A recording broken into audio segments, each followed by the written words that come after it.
Hello दोस्तों, स्वागत है आप सभी का हमारे चैनल रात के ख्वाब में। आज की कहानी है एक ट्रेन ड्राइवर की आप बीती जिसने खुद देखा पटरियों पर चलती एक लाश।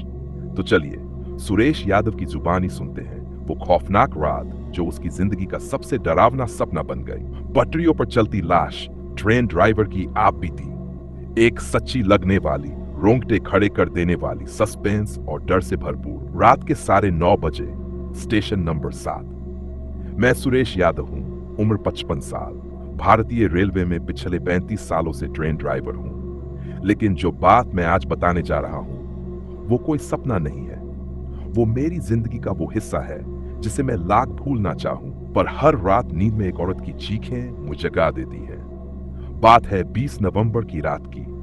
नवंबर की ठंडी हवा ने पूरा उत्तर प्रदेश जमा दिया था। मैं उस दिन लखनऊ से कानपुर जाने वाली मालगाड़ी चला रहा था।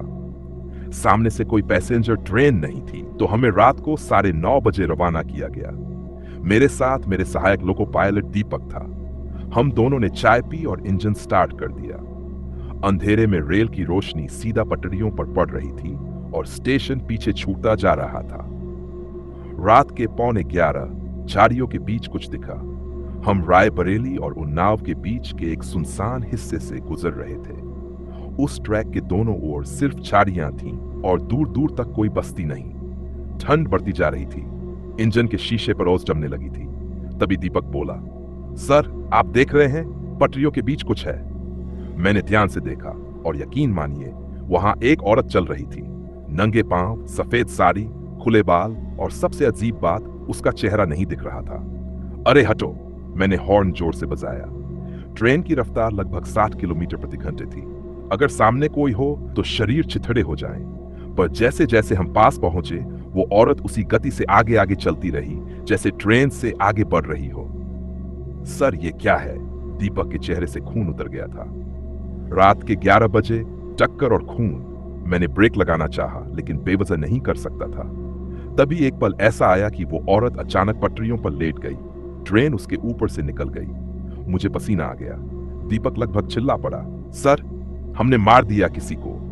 मैंने तुरंत इमरजेंसी ब्रेक मारा। ट्रेन एक झटके में रुक गई। हम दोनों टॉर्च लेकर उतरे और वापस उस जगह की तरफ दौड़ने लगे। लेकिन जब वहां पहुंचे तो कुछ भी नहीं था। ना कोई शरीर, ना खून, ना कपड़े।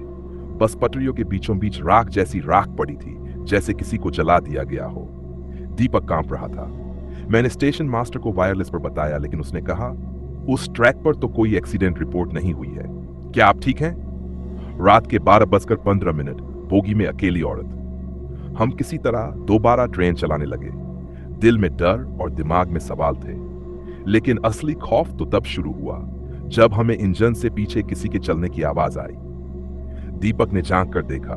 मालगाड़ी की बोगियों में कोई होना नहीं चाहिए था, लेकिन बोगी नंबर 3 में एक औरत बैठी थी। सफेद कपड़े, गीले बाल, सिर झुकाए। ये कैसे आ गई?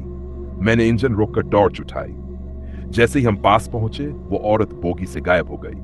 दीपक तो डर के मारे जमीन पर बैठ गया। सर ये इंसान नहीं है। मैंने दोबारा पूरी ट्रेन चेक की, कोई नहीं था। सुबह के 5 बजे, बूढ़े बाबा की बात। हम जैसे तैसे सुबह कानपुर स्टेशन पहुंचे।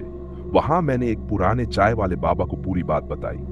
वो रेलवे के पास के गांव से था। बाबा ने सुना, चाय बनाई, फिर कहा, बाबूजी आपने जिसे देखा वो रश्मि थी। एक समय में उसी ट्रैक पर रोज कॉलेज जाती थी, लेकिन एक रात कुछ लड़कों ने उसके साथ गंदी हरकत की और ट्रेन से धक्का दे दिया। उसका शरीर आधे किलोमीटर तक बिखर गया था, लेकिन आत्मा नहीं मरी। मैंने कहा, तो अब? बाबा बोला, अब वो हर सर्दी में दिखती है पटरियों पर, उसी हाल में। कुछ लोगों को सिर्फ चलती दिखती है और कुछ को खींच ले जाती है। अब मैं ट्रेन नहीं चलाता। उस रात के बाद मैंने रेलवे से स्वैच्छिक रिटायरमेंट ले लिया। मैं अब भी रेलवे लाइन के पास नहीं जाता। और हर साल नवंबर की ठंडी रातों में जब हवा में हल्की सी सीटी गूंजती है, मुझे फिर से वही आवाजें सुनाई देती हैं, हटिए, मुझे कॉलेज जाना है। किसी ने मेरी मदद नहीं की। अब मैं भी किसी को चैन से नहीं रहने दूंगी। आखिर में, अगर आप कभी रायबरेली और उन्नाव के बीच से रात को ट्रेन में जा रहे हों तो खिड़की से बाहर मत देखिएगा, क्योंकि वो आज भी चल रही है। पटरियों के बीच चेहरे के बिना, और अगली बार शायद रुक भी जाए।